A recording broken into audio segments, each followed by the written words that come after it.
Pala, pala, upala, la, la, la, pala, la, la, oh, yeah, oh, yeah,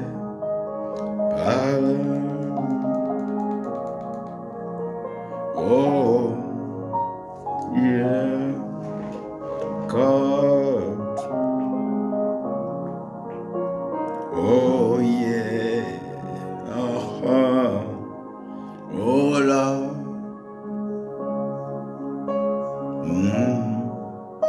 Spirit, oh, come,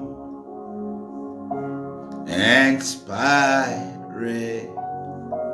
oh, you come,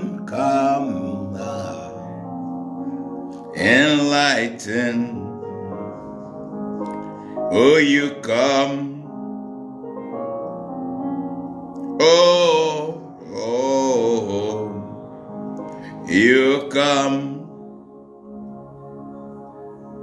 oh, yeah, you come, oh, yeah, lovely Father, you come, Holy Jesus, you come,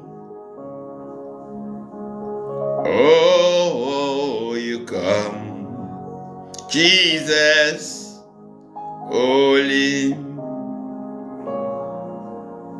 Holy, Jesus, you come, Holy Father, you come, hey Adonai, Adonai, Adonai, oh, yeah, oh,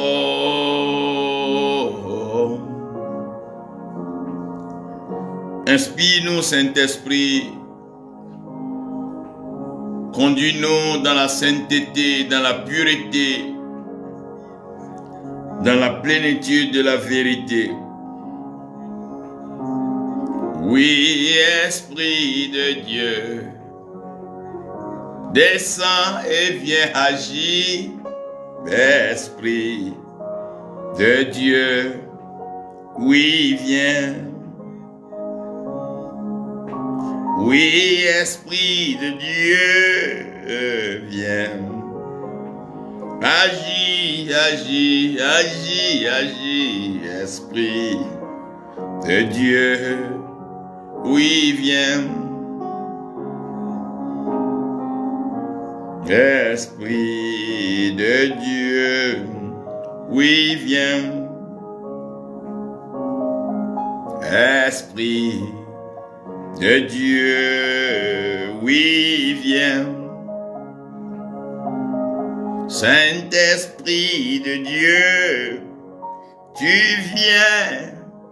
Oh, Saint-Esprit de Dieu, tu viens, Papa.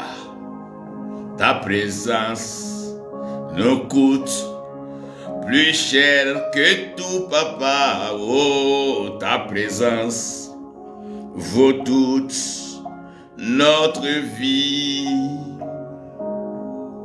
Éclaire-nous. Oui, éclaire-nous, Dieu glorieux. Éclaire-nous, Dieu tout-puissant. Éclaire-nous, Éternel, donne-nous de connaître ta vérité et de marcher là-dedans. Encore merci pour tes enfants qui sont connectés et qui nous suivent maintenant même. Seigneur, souviens-toi de ta fille Chérébia. Père, merci pour ta fille Maman Fif. Merci de répandre ta grâce et de tendre ta main sur leur vie. Et oui, oh, Papa, Yahweh, come, Papa, Yahweh, come. Do you come? Yeah, you come. Yes, you come, living Father. Yes, you come, living Lord. We give you glory, we give you praise, and we give you thanks. Oh, you come, come, come. You come. Yes, you come. You come. Come, come, come, come, come. You come. Hey, you come. Lord, we need your illumination. We need your inspiration. Yeah, we need your grace.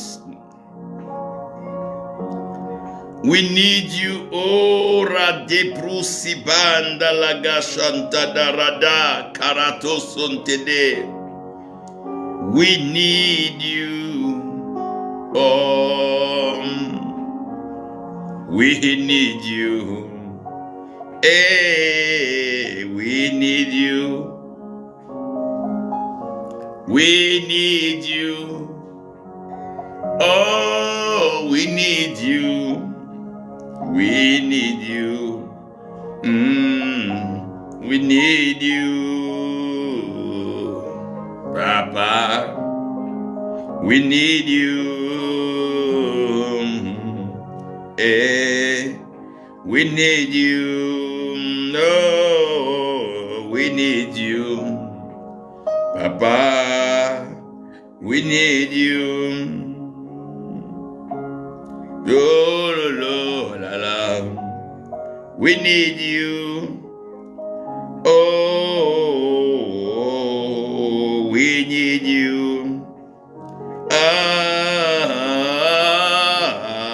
We need you.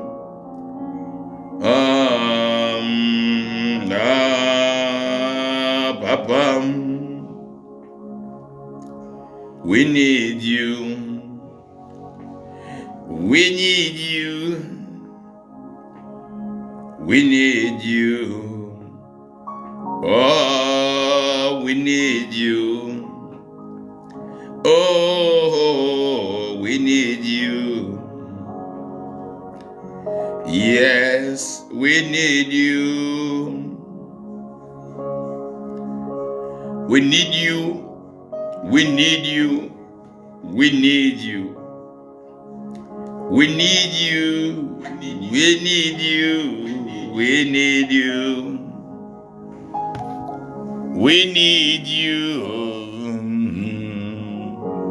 We need you.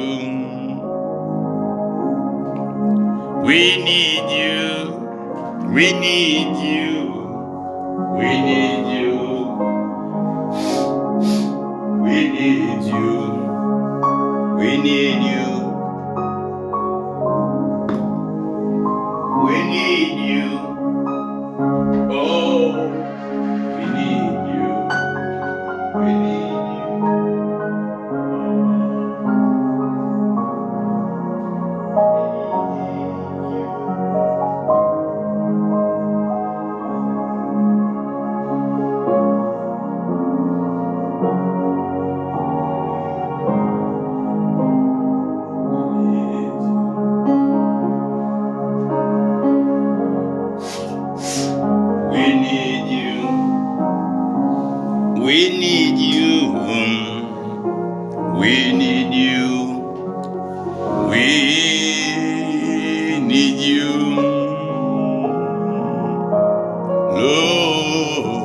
We need you.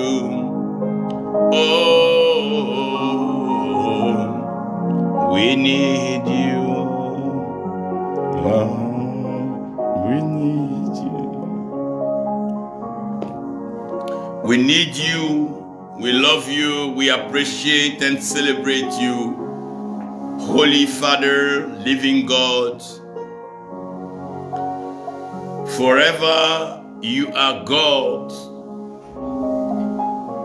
In heavenly places, you rule. La Shandaba Karatapare. Thank you. Thank you, God. Thank you, Lord. Thank you, Lord. Thank you, Jesus. Thank you, Lord. Ce soir, par la grâce de Dieu, je veux partager ces moments avec vous.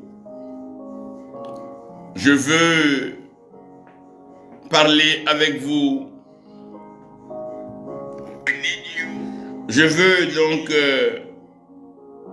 présenter ce moment au Seigneur avec vous. Sachez que l'amour demeure le plus puissant et merveilleux enseignement. L'amour est donc lui-même le plus puissant et merveilleux enseignant. En d'autres termes, nous sommes enseignés par l'amour. Nous sommes enseignés dans l'amour. Et toutefois que nous sommes amoureux, nous apprenons encore plus. L'amour de notre Père s'est manifesté depuis tout le temps que nous étions pécheurs. Le Christ est mort pour nos péchés et selon les Écritures. Et sachez qu'il nous a aimés le premier et continuera de nous aimer. L'éviter, que Dieu te bénisse. Prophétesse d'âge Geneviève, que la grâce précieuse de notre Dieu repose sur vous. Je veux aujourd'hui vous parler de l'école de l'esprit. Je vais vous introduire dans l'école de l'esprit afin que vous puissiez marcher par l'esprit. Nous sommes en train de vivre des temps assez difficiles qui sont les derniers temps et que nous appelons les temps de la fin. Si tel est que nous sommes dans les temps de la fin, nous devons réaliser que les hommes seront de plus en plus aigris, égoïstes, méchants, jaloux, fanfarons et surtout ingrats. L'ingratitude est devenue une marque déposée des hommes. Les hommes sont devenus tellement ingrats et les femmes tellement ingrates que de plus en plus le bienfait devient très rare. Parce que l'homme est devenu méchant. La Bible dira alors malheur à celui qui met sa confiance en l'homme. La Bible dira alors malheur parce que l'homme est vraiment devenu méchant. Voilà pourquoi il faut se focaliser sur l'Éternel. Il faut se concentrer. Il faut se consacrer à l'Éternel. Quand je vois une maman comme maman Faith Karidia, je bénis Dieu pour ces femmes de foi qui continuent leur marche dans le Seigneur et avec le Seigneur. Et vous tous qui êtes avec moi, continuez de vous souvenir de ce fameux nom, Ousu James, un homme de Dieu, un modèle, que Dieu continue de le bénir, de l'investir d'autorité pour accomplir la mission qui lui est donc assignée. Comprenez que dans le psaume 23, David est en train de nous présenter l'école de l'esprit.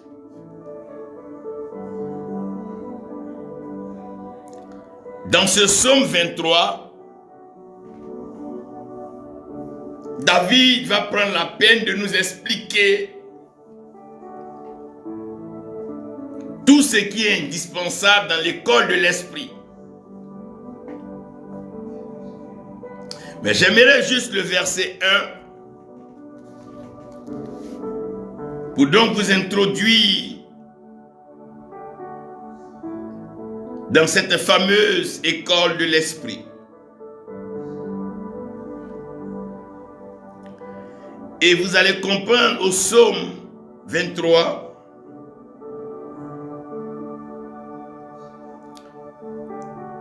sinon, dans ce fameux psaume 23 au verset 1, David dira que l'Éternel est mon berger, je ne manquerai de rien. Père céleste, tu as l'autorité spirituelle et suprême. Tu règnes dans les cieux et tu accomplis tes œuvres sur la terre. Viens par ta puissance, viens par ta grâce, viens par ton onction. Ouvre nos yeux et fais tomber les écailles.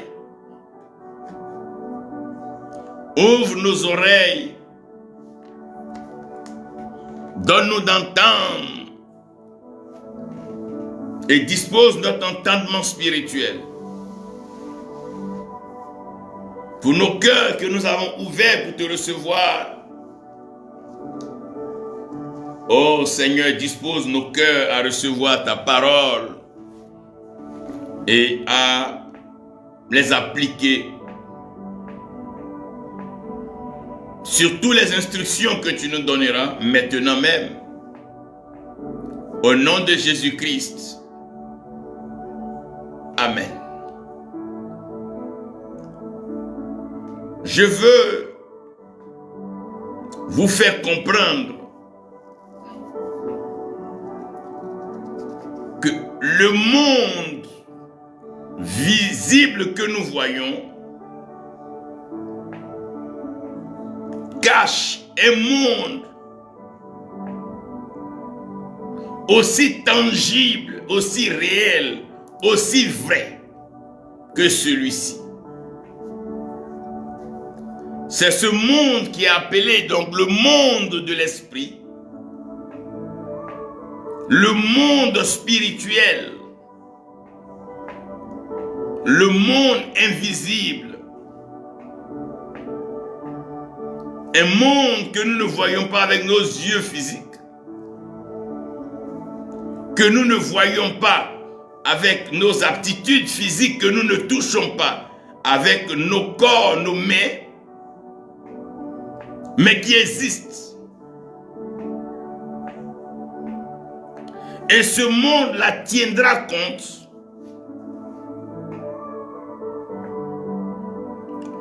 de notre marche. Donc, aller à l'école de l'esprit, c'est décider de marcher selon l'esprit.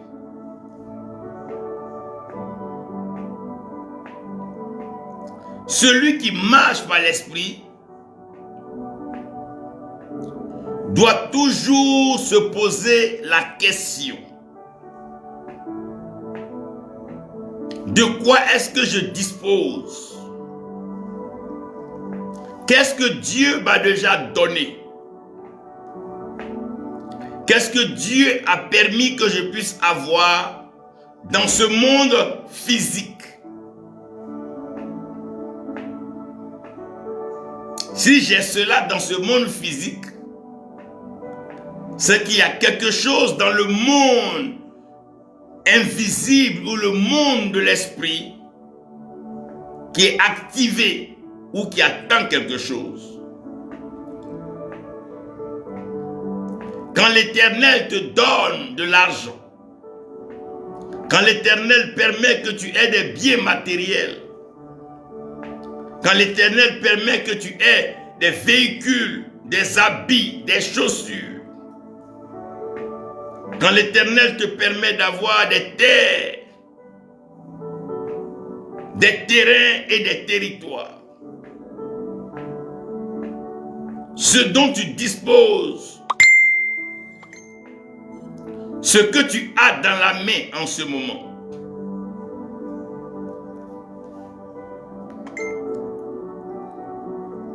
oui, parce que l'Éternel est Dieu.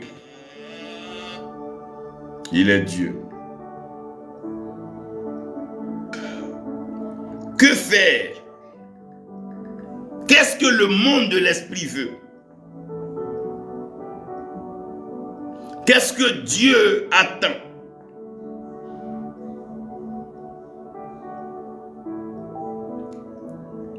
Qu'est-ce que le Seigneur veut voir?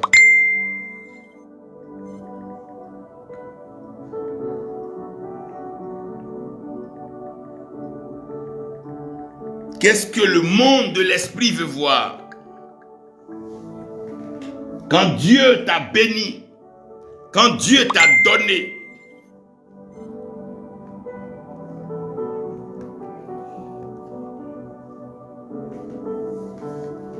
la première des choses que Dieu veut voir de l'homme, c'est l'hospitalité. Chaque fois qu'un ange vient devant toi, chaque fois que le monde invisible se présente devant toi, chaque fois qu'un esprit se présente devant toi, le premier test, c'est le test de l'hospitalité.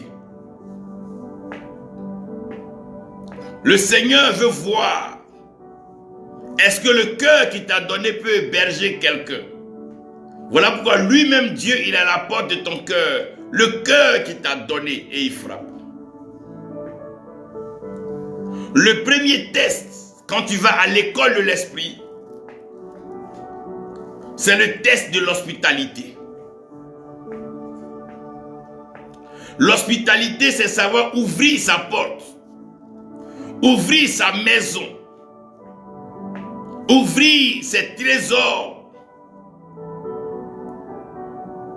pour le bonheur de son prochain. Lorsque Abraham voit les anges, la première des choses, c'est qu'Abraham leur ouvre sa maison. Il leur demande de venir sous son toit. Il leur demande de venir sous son toit. C'est le test de l'hospitalité. Si tu ne sais pas recevoir Jésus-Christ comme Seigneur, comme Sauveur, tu ne pourras pas comprendre certains droits et devoirs dans le monde spirituel. Si tu ne reçois pas le Saint-Esprit, tu ne pourras pas comprendre les opérations spirituelles. Le premier test, c'est le test de l'hospitalité. Et le test de l'hospitalité ouvre la porte à un autre test qui est appelé le test de la générosité. L'hospitalité implique la générosité. Quand tu ouvres ta maison à quelqu'un, il faut être prêt à partager tes biens avec lui.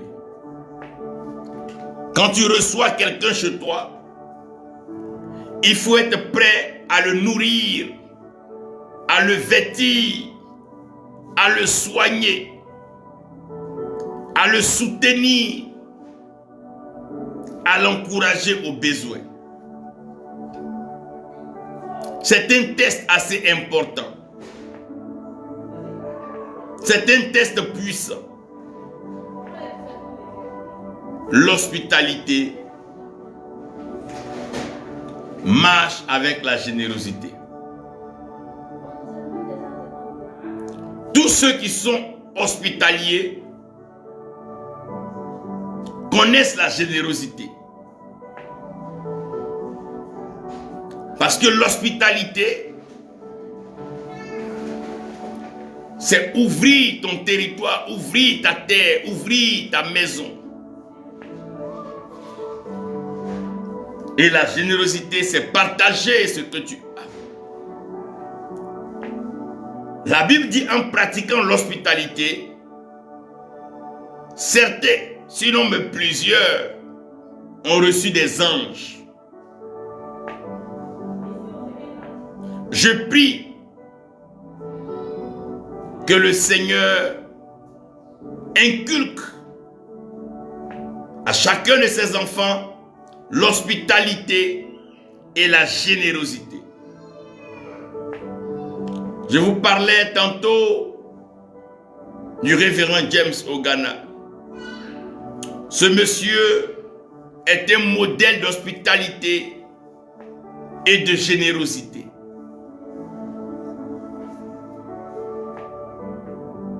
Et nous devons persévérer en cela. C'est vrai que l'homme est ingrat, mais l'école de l'esprit est une école vraie. Mais aussi dans l'hospitalité et la générosité, il faut aussi connaître l'école de la gestion. L'école de la gestion veut dire discerner les temps et les saisons. Quand les temps sont favorables, il faut savoir garder un peu d'eau pour les temps défavorables. Lorsque tu es dans un temps d'abondance, ne t'oublie pas parce qu'il peut arriver des temps difficiles. C'est à cette école-là que Joseph a envoyé l'Égypte. La période des vaches grasses. La période de la gestion. La période où on apprend à mettre à côté. La période où on apprend à se priver de certaines choses. L'école de l'esprit est l'école de l'hospitalité, de la générosité, mais surtout de la gestion. Et tous ceux qui sont à l'école de l'esprit, bien qu'ils doivent être généreux et hospitaliers, il leur faut alors savoir gérer. S'ils n'apprennent pas à gérer, des saisons peuvent arriver et les choses peuvent être difficiles. Voilà pourquoi dans l'école de l'esprit, il faut apprendre ces choses. Et l'Éternel est Dieu.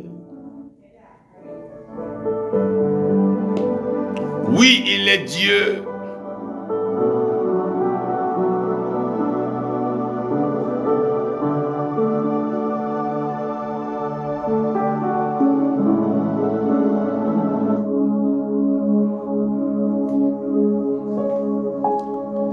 Vous devez comprendre que dans le corps de la gestion de l'esprit, vous devez apprendre ce qu'on appelle l'investissement spirituel. L'investissement spirituel, c'est quand tu n'as pas de soucis, tu n'as pas de problème, tu n'es pas malade, tu n'as pas faim. Mais tu décides de te retirer pour aller investir dans la prière. Investir dans le jeûne. Investir dans la méditation. Investir dans la proclamation et la déclaration de la parole de Dieu. La prière n'est jamais un gâchis. Prier n'est jamais une perte de temps. Jeûner n'est jamais une perte de temps. Méditer la parole de Dieu n'est jamais une perte de temps. Passer du temps à écouter Dieu n'est jamais une perte de temps. C'est un investissement spirituel que l'Éternel Dieu regarde. L'investissement fait partie de l'école de l'esprit, où on apprend à lire la parole de Dieu et on apprend à écouter la révélation, où on apprend à visiter des territoires lointains, on apprend à visiter des hôpitaux, on apprend à visiter des asiles de fous, on prend plaisir à aller visiter des prisonniers. C'est un investissement spirituel.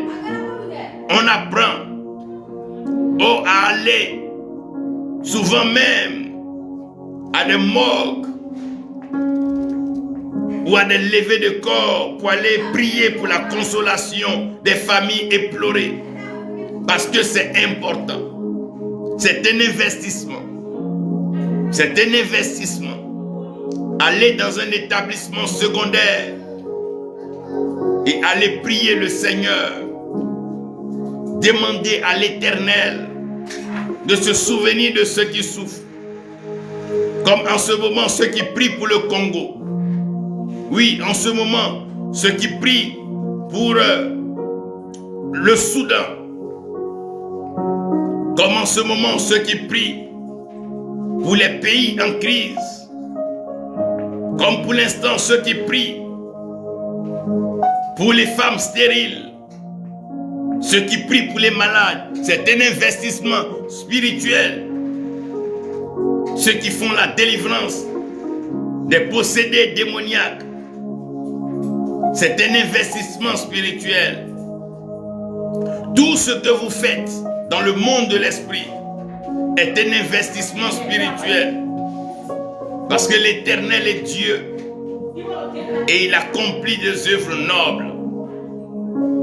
À l'école de l'esprit, vous devez apprendre ce que c'est que l'hospitalité. Vous devez apprendre ce que c'est que la générosité. Vous devez apprendre ce que c'est que la gestion des temps, la gestion des ressources. Vous devez apprendre à gérer ce que l'Éternel met à votre disposition.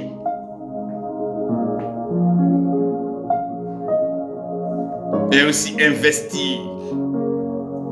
Visiter des champs missionnaires. Visiter des pasteurs. S'aimer de cœur joie dans leur œuvre. C'est un investissement. Ce sont des semences. Proclamer le bonheur, la bénédiction, la faveur, la grâce sur la vie des autres est un investissement. Former des gens est un investissement. Envoyer des gens à l'école est un investissement. Couvrir plusieurs est un investissement. C'est un investissement.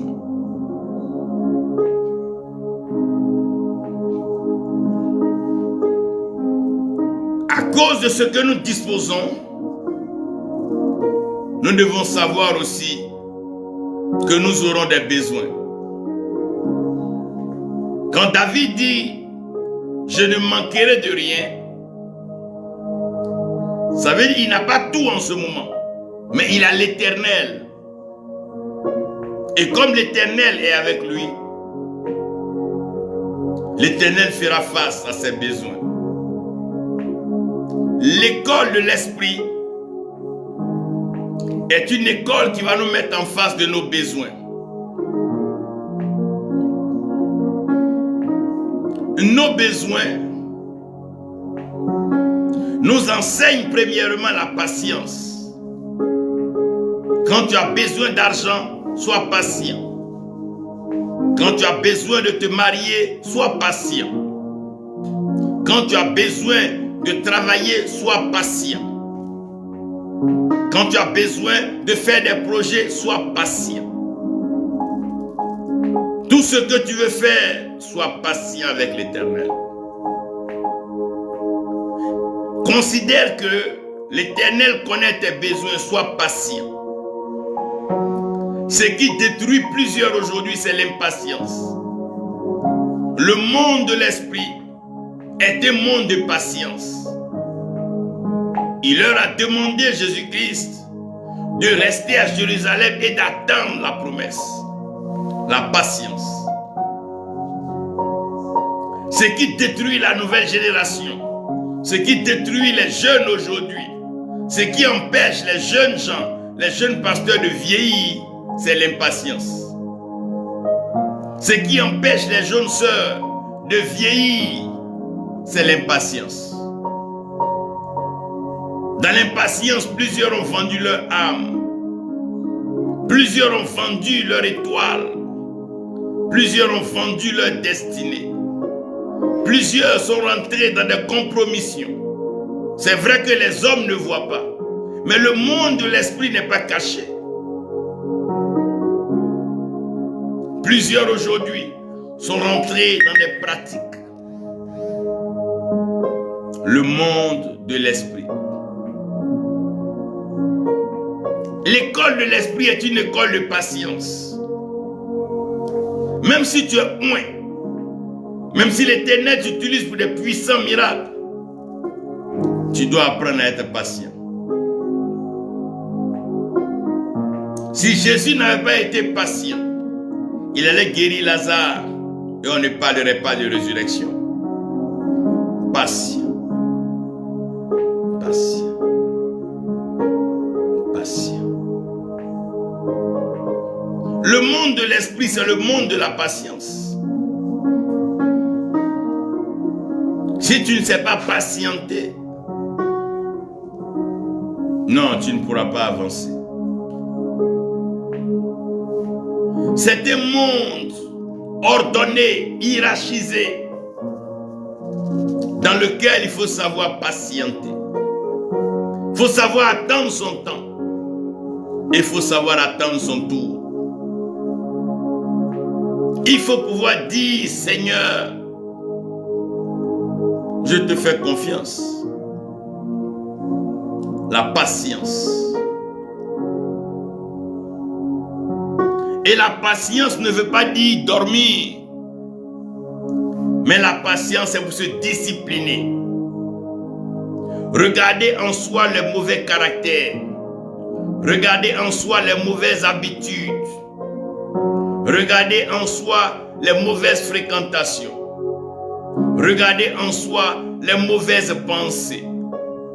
Regardez en soi les mauvaises motivations. Et présenter ces choses en interne à l'Éternel. Parce que celui qui est patient aura des merveilleux temps de grâce. Mais avant que ces temps de grâce n'arrivent, il va falloir la discipline. L'Éternel est l'Éternel des armées. Et l'armée, c'est la rigueur et c'est la discipline. Le monde spirituel est un monde de discipline et un monde de rigueur. L'école de l'esprit est une école de discipline. Nous devons apprendre à nous discipliner. Chers serviteurs de Dieu, chers ministres, ambassadeurs de la bonne nouvelle et prédicateurs, oui, apprenez à vous discipliner. Dieu sait que tu as un besoin, mais si tu ne connais pas la patience, tu ne seras pas un bon étudiant de l'école de l'esprit. Dans le monde de l'esprit, il faut savoir patienter, il faut savoir attendre. Les bonnes choses ne sont jamais pressées.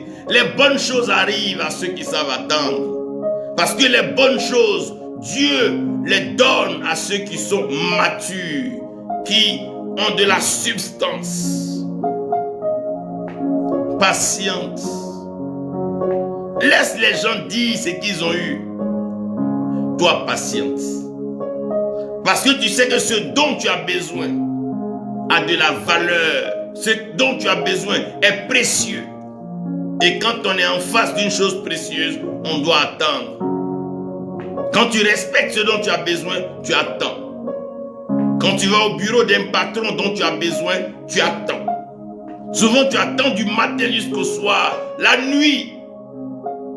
Tout le monde part. Et il te reçoit. Il te donne tout le temps. Vous mangez. Et il a l'occasion de prendre soin de toi. On ne vient pas à l'église ou dans l'école de l'esprit crier « Je suis le premier, je suis le premier ». Premier à faire quoi? Là n'est pas le plus important. Est-ce dans le temps de Dieu? Est-ce à ton tour? Élisée demandait à Géasi, est-ce là le temps de prendre? Est-ce là le temps? En étant trop pressé pour prendre ce qui était dans la main de Naaman, il a pris aussi la lèpre de Naaman. La discipline doit accompagner la patience. Pendant que tu es patient, présente ton cœur à Dieu. Est-ce que tel caractère, tel comportement, si tu m'emmènes dans telle nation, est-ce que je pourrais percer? Est-ce qu'avec tel comportement, si tu me mets en contact avec des hommes de Dieu bénis, est-ce que je pourrais, avec un tel tempérament, si tu me mets sur une plateforme, une grande croisade mondiale, est-ce que je pourrais opérer? Est-ce qu'avec un tel comportement, si tu me rends millionnaire, milliardaire, est-ce que je pourrais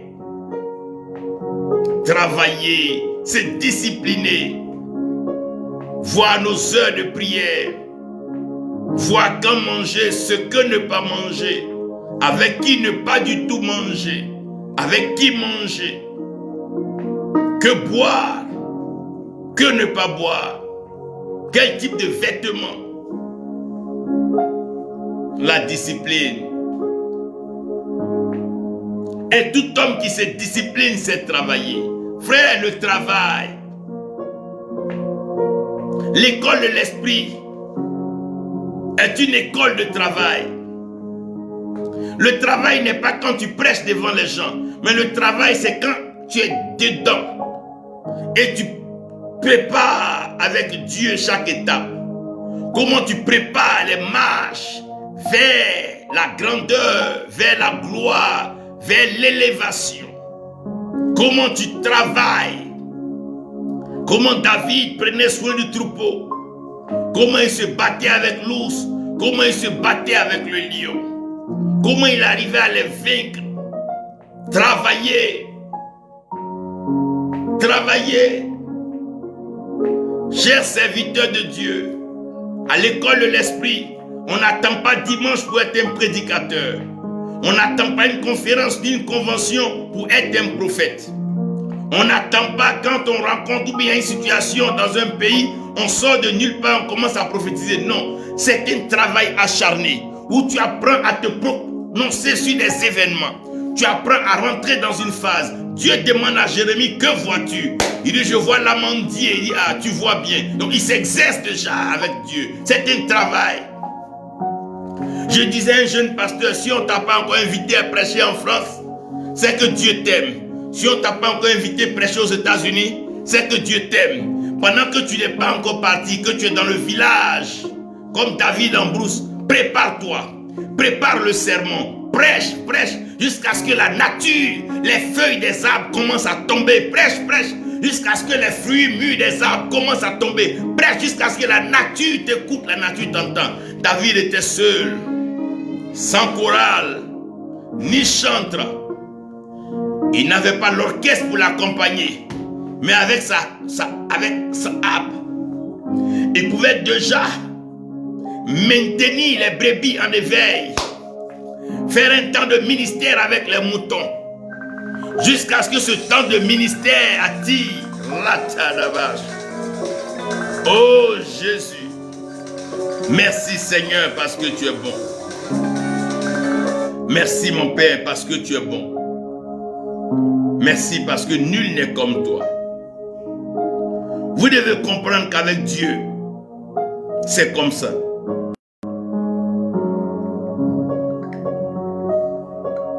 Vous devez comprendre qu'avec Dieu, c'est comme ça. Et si vous comprenez ça,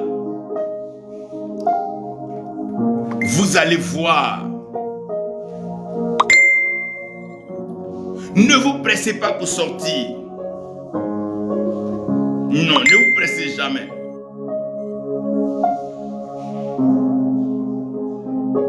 Travaillez en interne. Prenez la Genèse, lisez la Genèse, lisez-la, prêchez seul, prêchez devant vos bancs vides, prêchez dans le vent, prêchez, allez-y au bord de l'eau et prêchez, allez-y devant la terre et parlez. Vous allez voir, il faut que la création tende la voix du Créateur en vous. Il y a plusieurs qui veulent être orateurs à des conférences, mais quand ils arrivent, ils ne savent plus de quoi parler. Ou bien ils cherchent le message que quelqu'un a prêché. Non. Non. Non. Travaille. N'attends pas dimanche. Non. Dimanche encore, on peut dire qu'il y a des dîmes et des offrandes dont le travail est motivé. Mais lundi, quand il n'y a pas de dîmes et offrandes, prêche. Mardi, quand il n'y a pas ça, prêche. Mercredi, il y a des gens que Dieu va t'envoyer te découvrir pendant que tu seras en train de prêcher dans le secret. Il y a des orateurs qu'on a découverts dans des campements des villages et qui aujourd'hui sont sur les chaînes de télévision. Les orateurs lors du réveil aux États-Unis, de l'Azusa Street, les William Seymour et toute la vague en passant par les T.L. Osborne, aucun d'eux n'était allé à l'école. Ils n'étaient pas lettrés, ils n'étaient pas des gens instruits. Mais à cause de leur amour pour Dieu, leur travail acharné dans la brousse, l'Éternel leur a donné une grande place dans la ville. David était dans la brousse quelque part, à Bethléem. Mais son travail lui a donné le règne à Jérusalem. Au lieu de courir pour aller vers les grandes capitales, as-tu déjà fait tes preuves dans la brousse? As-tu déjà fait des preuves dans les campements? Les villages, c'est de là-bas que les sorciers quittent pour aller attaquer en ville. Si tu n'as pas été au village pour apprendre à vaincre les sorciers, c'est pas en ville là-bas que tu vas le faire, non. Si tu n'as pas appris à affronter les masques et les hôtels dans les campements, dans les brousses, c'est pas en ville que tu vas le faire. Non. Travaillez, pasteur. Non, m'invite pas. Mais il y a des cliniques, il y a des hôpitaux à côté de toi. Lève-toi avec le don de guérison. Va toujours prier pour les malades. Un jour, une famille dont le malade serait guéri pourrait se souvenir de toi pour dire voilà, terrain, voici des maisons, sers Dieu avec. Oh, la sœur de Lazare, celle dont Jésus avait chassé 7 démons pendant son temps de ministère, c'est elle un jour qui vient avec ce parfum de valeur inestimable. C'est parce que vous croyez que le travail de Dieu c'est dans les 4 murs. Vous croyez que le travail de Dieu c'est être là, les gens t'acclament, daddy prêche, mamie. C'est pas le travail de Dieu ça. Les David n'ont pas connu ça. Les Élie même n'ont pas connu ça. Les Élisée n'ont pas connu ça. C'est pas une culte de personnalité. C'est une école d'esprit. Partout il y a l'esprit. Tout ce qu'on fait est validé. Celui qui prêche dimanche et celui qui est resté chez lui à genoux en train d'intercéder pour les nations. Mais tout compte devant Dieu. Non, tout compte devant Dieu. C'est une école. L'école de l'esprit, c'est une école invisible.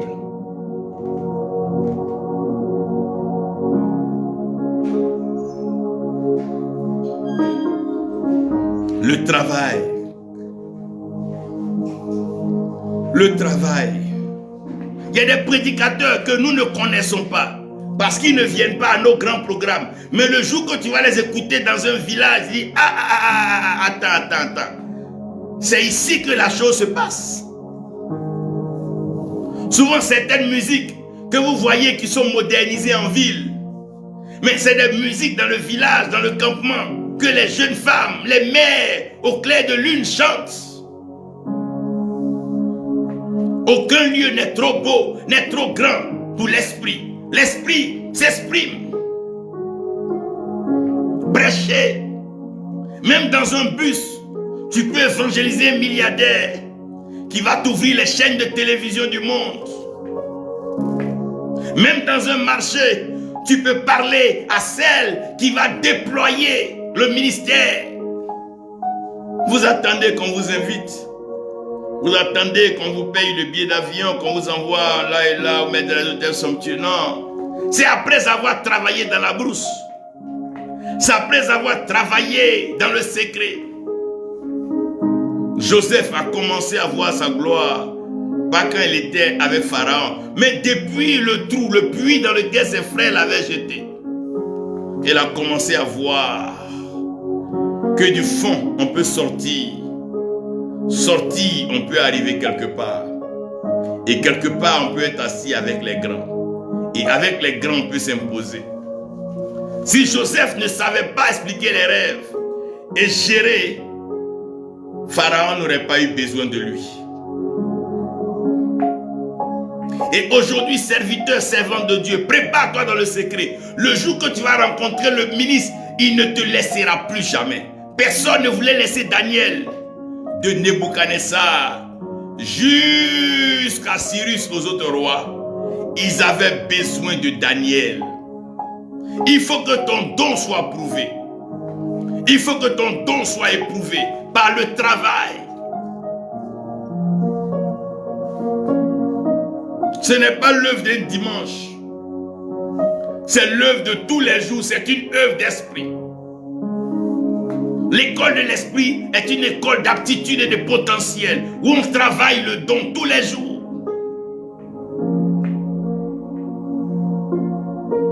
Si nous avons le temps, c'est parce que nous ne travaillons pas. Sinon, nous n'aurons même pas le temps de critiquer, de jalouser, de se plaindre. Non, tel a pris tant. Au contraire, on serait en train de respecter nos dons et nos grâces. S'ouvrir des portes, se présenter aux autres. Mais on a peur que quelqu'un de moins vienne. Parce qu'on a peur qu'ils prennent quelques fidèles que nous avons. Pourquoi? Mais parce qu'on n'a pas travaillé dans le secret. Quand tu as travaillé dans le secret, quand tu es arrivé à avoir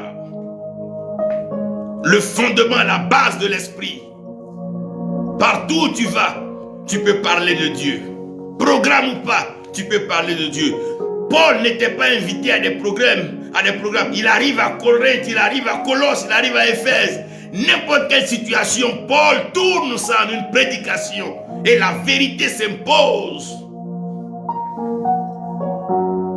Jusqu'à ce que, sur l'île de Malte, le père de Publius soit miraculeusement guéri. On ne sort pas d'une île avec un vélo. On ne sort pas d'une île avec une voiture. On sort d'une île avec un bateau. Où Paul a eu le bateau pour sortir de l'île de Malte? Frère, si vous servez Dieu fidèlement, il y a des gens que Dieu va envoyer vous bénir secrètement. N'attendez pas seulement dimanche où les gens viennent. Non, non, il y a des gens que Dieu va te bénir. Le travail, l'ouvrier mérite son salaire. L'ouvrier mérite son salaire.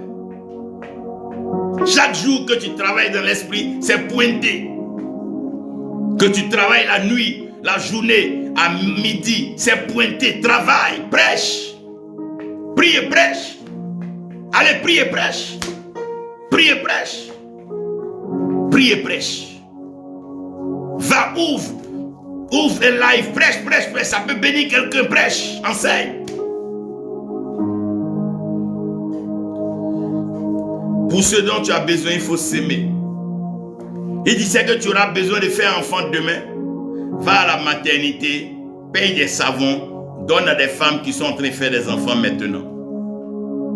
Ça va enlever les fibromes, les kystes et préparer ton ventre pour enfanter aussi. Ce que tu veux qu'on fasse pour toi demain, là, il faut commencer à le faire aujourd'hui. Les grands missionnaires que vous voyez, il n'y a aucune fondation qui les paye.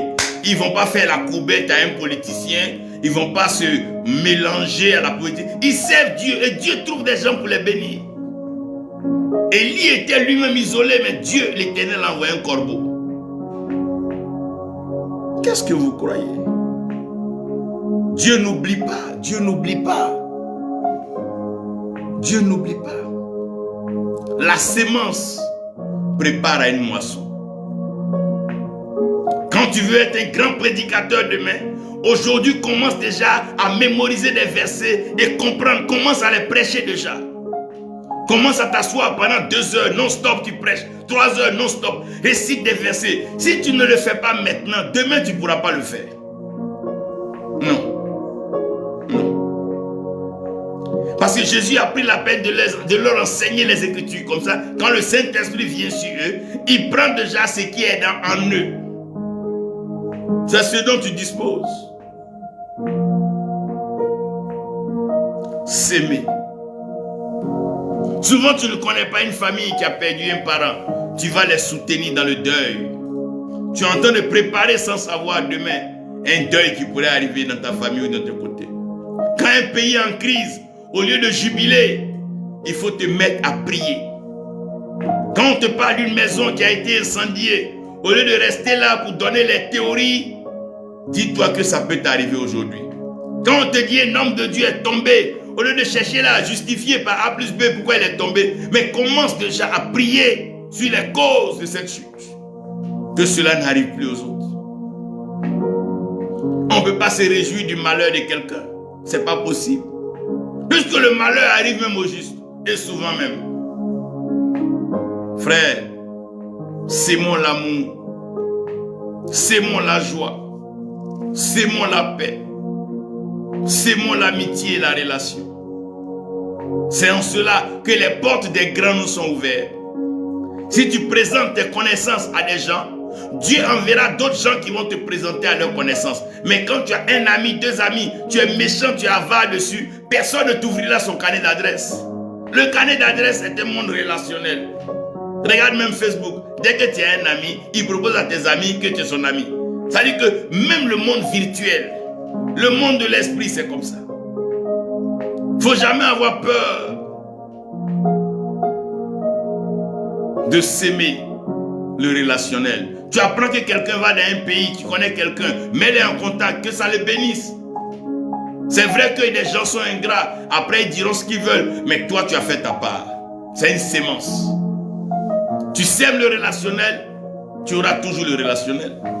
Souvent ils sont étonnés, mais cette femme-là, elle n'a même pas église, comment elle fait pour connaître tous ces grands-là? C'est le sémence et la moisson. Élie n'avait pas d'église en ville, mais le roi le reconnaissait, simplement par la description de son habit. Frère, il y a des gens qui se connaissent de jour, d'autres se connaissent de nuit, et d'autres se connaissent depuis l'esprit. Comment le poisson a reconnu Jonas?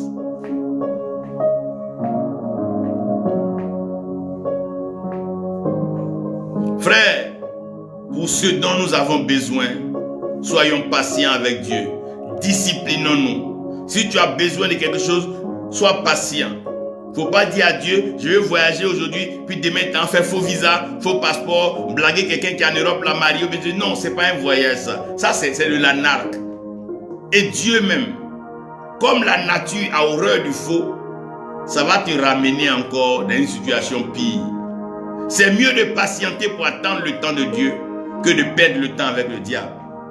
Si tu n'attends pas le temps de Dieu, le diable va te perdre le temps. C'est mieux d'attendre à apprendre, à travailler, à s'aimer dans le secret. Ça ne coûte rien d'apprendre à préparer le nouveau repas que tu vas présenter à ton futur mari, plutôt que de courir. La vie, quand une chose n'est pas encore arrivée, tu as encore plus de temps pour te préparer. Pour ce que nous désirons, pas ce dont nous avons besoin. Ce dont nous avons besoin, c'est ce que j'ai dit, la patience, la discipline, le travail et la sémence. On a tous besoin de ça. Mais nous tous nous disposons de l'hospitalité, la générosité, la gestion et l'investissement. En tout homme, Dieu a mis ça. Mais c'est à nous de l'activer dans l'école de l'esprit. Pour ce que nous désirons. Si tu désires quelque chose, mets Dieu en premier. Si tu désires un homme, mets Dieu avant cet homme. Et tu désires visiter un pays, mets Dieu avant ce pays. Si tu désires être milliardaire, mets Dieu avant les milliards. Si tu désires être un grand prédicateur, mets Dieu avant les grandes prédications. Si tu désires être invité partout dans les pays du monde, mets Dieu avant ces pays du monde.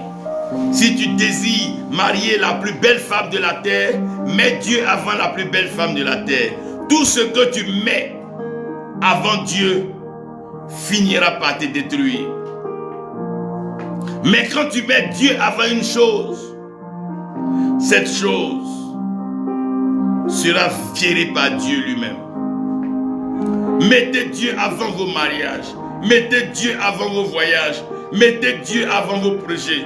Mettez Dieu avant vos activités. Mettez Dieu avant tout. Dieu en premier. L'Éternel d'abord. Jésus dit quand vous priez, dites notre Père. Commencez d'abord là-bas. Faites de lui ce qui est premier. Laisse Dieu être Dieu. L'homme peut t'abandonner demain. La femme peut t'abandonner demain. Les voisins peuvent te quitter après-demain. La banque peut te fermer la porte. Mais l'Éternel Dieu ne t'abandonnera jamais.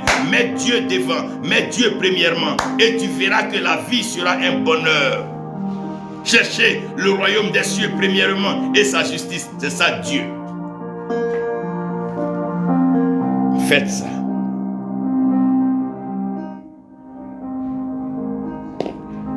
Seigneur, je désire aller en France, mais toi d'abord. Si t'aimer ne doit pas me faire aller là-bas, je préfère être avec toi. Mets Dieu avant tout. Tout ce que tu désires, ne laisse pas tes désirs dépasser Dieu. S'il te plaît, ne laisse pas tes désirs dépasser Dieu. Tu peux désirer de l'argent, désirer être prospère, c'est bien. Mais il ne faut pas que ton désir d'argent dépasse Dieu, ton Dieu. Non, non, non. Si ton désir dépasse ton Dieu, alors tu es mort. Quand ton désir dépasse ton Dieu, alors tu vends ton âme au diable. Mais quand ton désir est sous le contrôle de ton Dieu crée les circonstances pour t'apporter ce que ton cœur désire. Il dit, fais de l'Éternel tes délices et il te donnera ce que ton cœur désire. Pour ce que tu désires, mets Dieu devant. Souvent, je fais des visas voyager, Seigneur, toi d'abord. Tu veux, tu me donnes. Tu veux, tu laisses. Mais je suis toujours avec toi. Si tu as ouvert, c'est parce que c'est le temps. Si tu n'as pas ouvert, c'est parce que ce n'est pas le temps. Ou bien peut-être que ce n'est pas même ce n'est même pas dans ma destinée.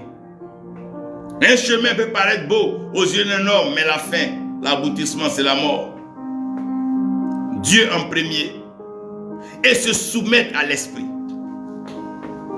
Se soumettre à l'esprit. Les gens aiment la prophétie, mais ils n'aiment pas se soumettre à l'esprit. Ils aiment qu'on leur dise des belles paroles, mais ils n'aiment pas suivre les instructions de l'esprit. Non, non, non, non, non, non. À l'école de l'esprit, on se soumet à l'esprit. C'est comme au cours de mathématiques, on se soumet au professeur de mathématiques. C'est lui qui dit ce qui est vrai, c'est lui qui va corriger nos feuilles. C'est lui qui va donner les devoirs. C'est le Saint-Esprit.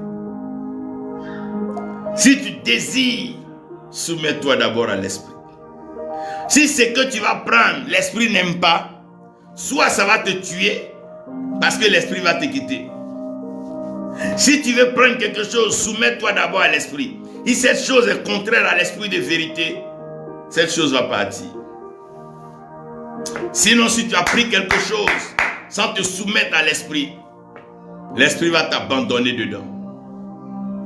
On a vu des gens mourir dans des relations, mourir dans des prisons, mourir dans l'argent, mourir et pourrir, tout simplement parce qu'ils ne se sont pas soumis à l'esprit. Nous devons nous soumettre à l'esprit. Et à l'école de l'esprit, il faut aspirer aux choses célestes. Paul dit d'aspirer aux dons les meilleurs, aux dons de la prophétie. Nous devons apprendre cela. Nous devons apprendre cela.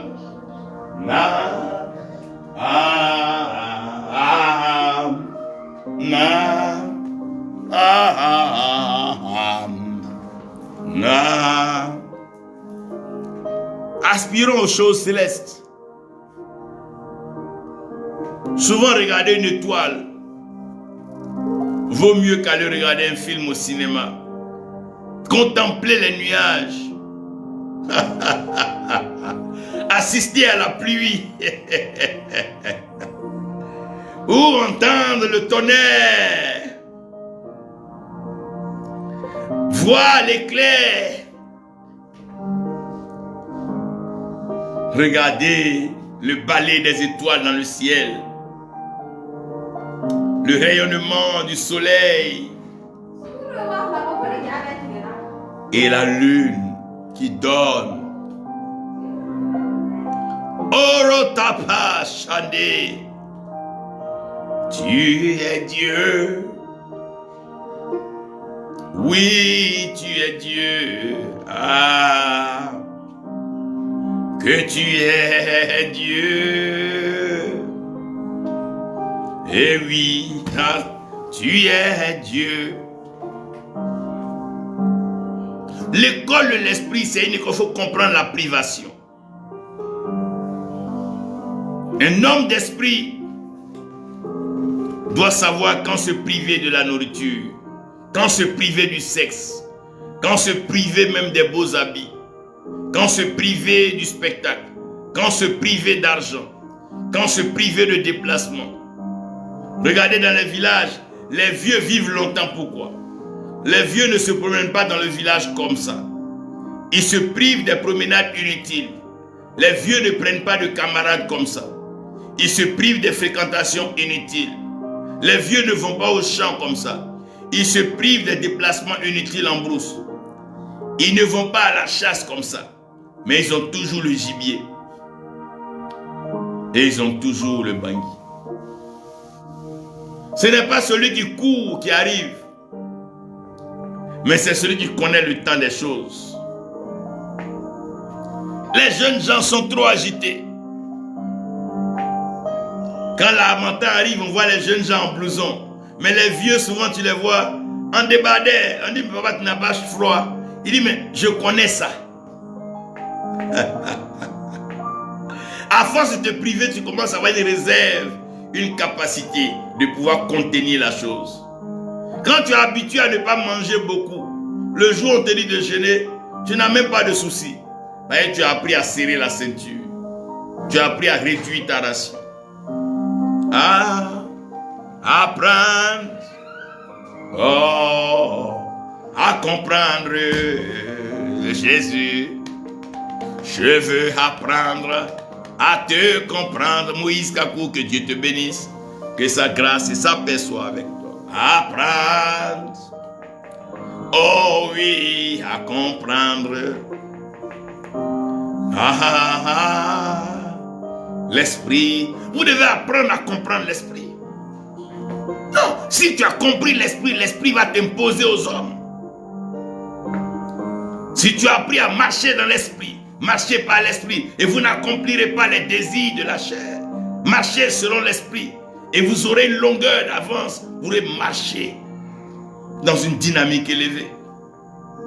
Quand tu marches par l'esprit, tu n'as pas peur de la vallée, tu n'as pas peur de la mort, parce que l'esprit vit. Mais je veux que vous sachiez qu'à l'école de l'esprit, on doit vous apprendre qu'il y a des choses que vous n'aurez jamais. À l'école de l'esprit, il y a des choses qu'on doit pouvoir vous dire que vous n'aurez jamais. Un mari honnête doit pouvoir dire à sa famille, il y a des choses peut-être qu'on n'aura jamais. Un vieux va te dire, mon fils, il y a des choses que tu n'auras jamais ça dans ce village. Non. Non. La première chose, c'est qui est spécifique à Dieu, à savoir la gloire. Ne chassez pas la gloire. Ne poursuivez pas la gloire. Ne recherchez pas la gloire. La gloire est Dieu, appartient à Dieu. Laissez Dieu vous glorifier. Jésus-Christ a dit, Père, glorifie-moi de ma gloire que j'avais auprès de toi. Donc ne cherchez pas à prendre la gloire pour mettre sur vous. C'est pour ça que le diable blague des gens avec la célébrité, la renommée. Son nom est connu et puis quoi? Qui vous a dit que le nom de Saül n'était pas connu? Qui vous a dit que le nom de Judas n'était pas un nom connu? Ne luttez jamais la gloire. Ne cherchez jamais à prendre la gloire de Dieu. Ne cherchez jamais à garder la gloire de Dieu. Non, non, non, non, non. Non, non. Non, non, non, non, non, non, non, non. Sa gloire. Oh, sa gloire. Sa gloire. C'est pourquoi je suis étonné souvent quand je vois des pasteurs, j'ai prié, le paralytique a marché. Oh! À l'école de l'esprit, on nous apprend toujours. Le Saint-Esprit nous apprend que tout ce que Dieu fait pour sa gloire. Pas pour nous, mais pour sa gloire. Jésus dit que la maladie de Lazare, là, c'est pas pour la mort de Lazare, mais c'est pour la gloire de Dieu. Il y a des maladies qui sont pour la gloire de Dieu. Il y a des pauvretés qui sont pour la gloire de Dieu. Il y a des souffrances qui sont pour la gloire de Dieu. Pour la gloire de Dieu. Frère, si la gloire de Dieu est que tu restes seul, que la gloire lui revienne. Si la gloire de Dieu est que tu sois milliardaire, que la gloire lui revienne. Si la gloire de Dieu est que tu bâtisses une cathédrale aussi plus grande que la basilique, que la gloire revienne à Dieu. Si la gloire de Dieu est que tu parcours tous les continents et toutes les nations pour prêcher, que la gloire revienne à Dieu. Que ce soit pour sa gloire. Tout pour sa gloire. Seulement pour sa gloire. Si l'éloquence dans la prédication doit être que ça soit pour la gloire de Dieu, que ça soit seulement pour sa gloire, que j'ai un jet privé demain, que ça soit pour sa gloire. Oui, pour sa gloire. Si ce n'est pas pour sa gloire, alors que cela ne vienne pas. Parce que tout doit être pour sa gloire. Pour sa gloire. David n'a pas tué Goliath pour sa propre gloire, mais pour la gloire de Dieu.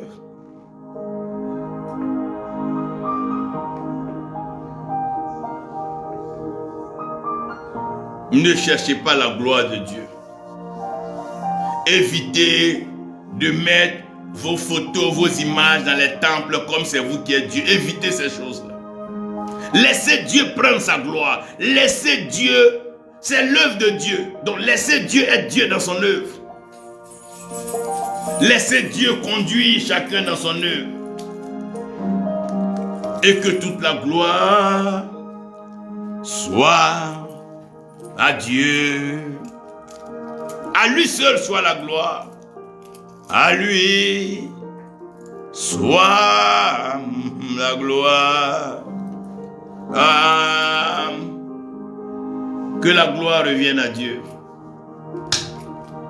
Et ça, on ne finira pas de prêcher là-dessus. Faites tout pour sa gloire. Si Dieu tire sa gloire dedans, il n'y a pas de question que tu ne sois pas heureux. Faire sa volonté. Oui, sa volonté. C'est pour sa gloire. Oh, sa volonté.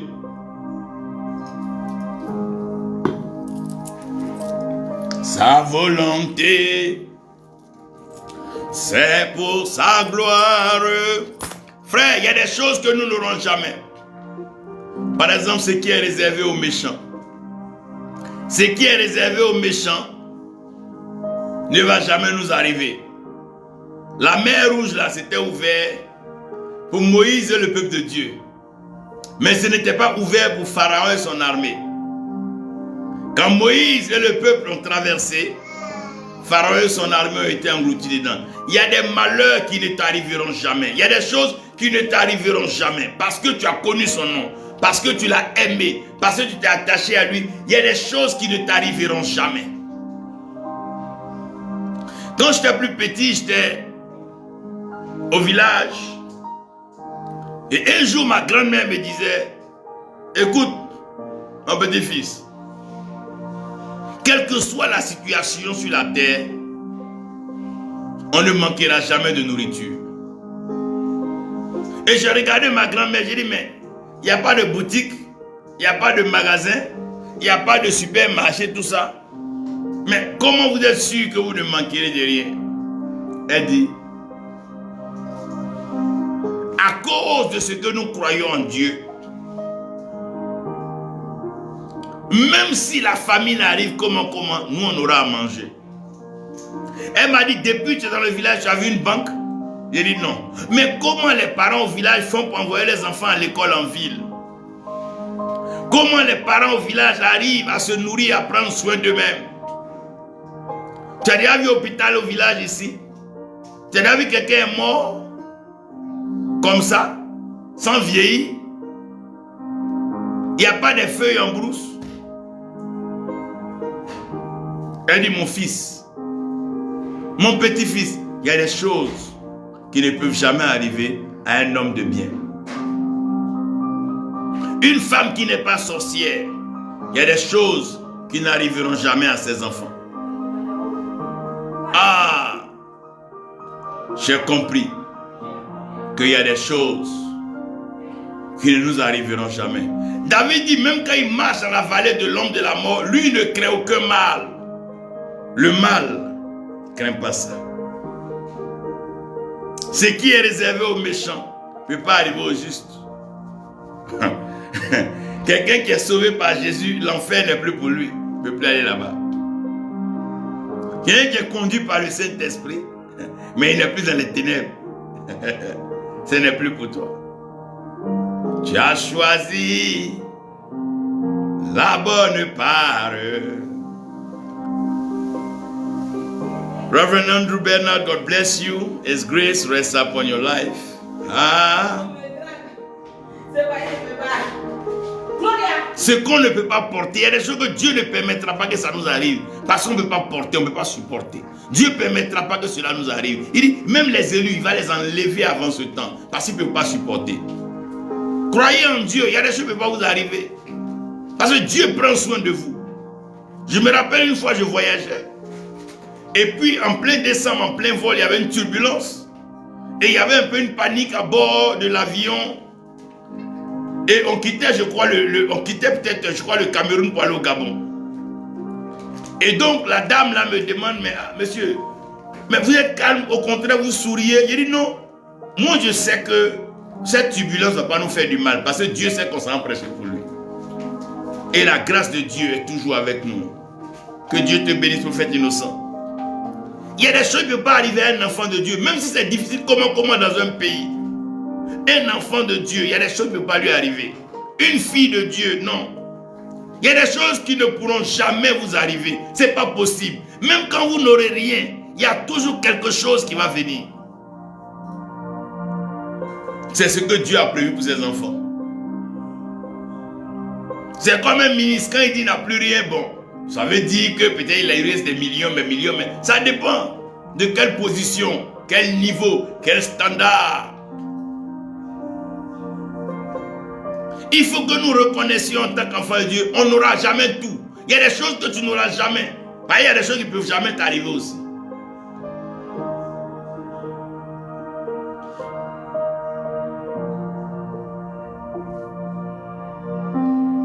Et la dernière chose que nous ne pouvons pas avoir, les choses qui ne sont pas pour la terre. Il y a des choses qui ne sont pas pour la terre. Dieu a prévu ça pour que nous jouissons de cela dans les cieux. C'est comme la noce de l'agneau. Il a prévu dans les airs, dans les hauteurs. On ne peut pas célébrer ça à terre ici.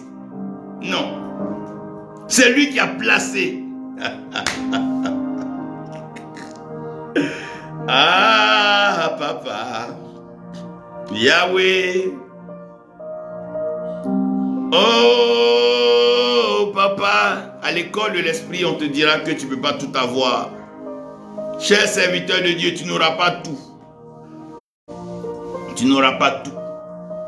Mais tu ne manqueras de rien. David a dit, il ne manquera de rien. Mais il n'a pas dit qu'il avait tout. Il dit qu'il avait l'éternel. Appréciez ce que Dieu vous donne. Et soyez heureux avec ce que Dieu vous donne. Ah,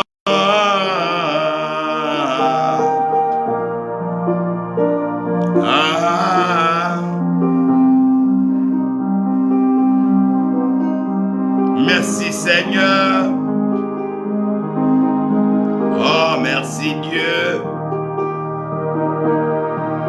Merci Seigneur. Oh mon Dieu. Merci mon Dieu. Oh mon Dieu, Seigneur. Hey, inspire. Oh Yahweh. Laissez l'Esprit vous conduire. Dieu connaît la vie mieux que nous. Il connaît la fin des chemins. Laissez Dieu nous conduire. L'école de l'Esprit, c'est l'école de l'abandon au Saint-Esprit. L'école où nous regardons Dieu. Nous contemplons Dieu. Nous le louons et nous l'adorons. Et nous lui donnons toute la place. Toute la place. Toute la place. Ah ah ah. Donne-lui toute la place. Donnons-lui toute la place. Donnons-lui toute la place. Toute la place, je dis bien toute la place, donnons-lui. Il est digne de recevoir la gloire, de recevoir la gloire, la gloire, la gloire, la gloire. Vous savez, il y a des écoles, des universités, quand tu sors de là, tu ne peux plus chômer. Les grandes entreprises, les grandes compagnies, les grandes banques de recherche. Quand tu es gradué à l'école de l'Esprit, à l'école du Saint-Esprit, les grandes missions, les grandes églises te chercheront, les grandes opérations te chercheront, les miracles, les signes, les prodiges te chercheront. Tu seras invité dans les nations et on t'honorera. Tu viendras avec ta délégation et l'Éternel bénira. Alléluia.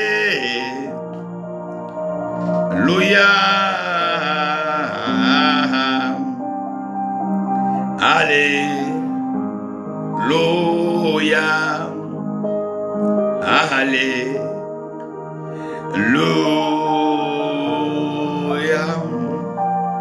Quelqu'un qui a fait une certaine université, même si on dit qu'il n'y a pas de travail, comment on va lui trouver du travail? Quand tu sors de l'école de l'Esprit, quand l'école de l'Esprit, tu ne manques jamais. Les nations vont te chercher. Tu auras devant toi une longue liste d'invitations. Des églises, des chaînes de télévision, des chaînes de radio. Les gens vont te chercher. Homme de Dieu, où es-tu? On veut que tu viennes nous parler de Jésus-Christ. On veut que tu viennes nous sortir de situations. Les pays d'Afrique sont en pleine mutation. En pleine mutation. Ils auront besoin de conseillers. Ils auront besoin de personnes éclairées. Ils auront besoin des gens illuminés par le Saint-Esprit. Les Touréma. Lord God.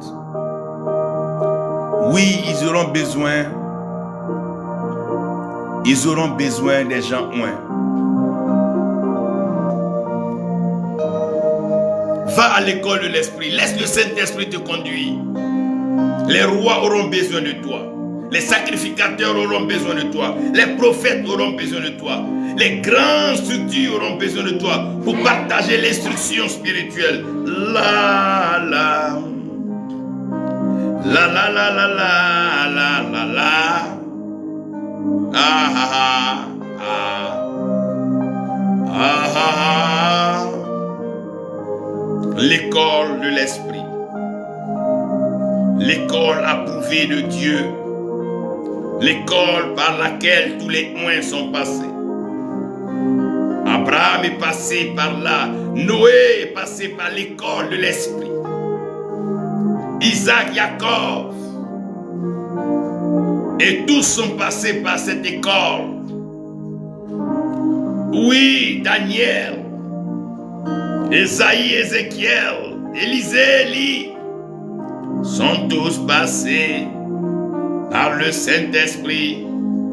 Oui, l'école de la vie. De la vie.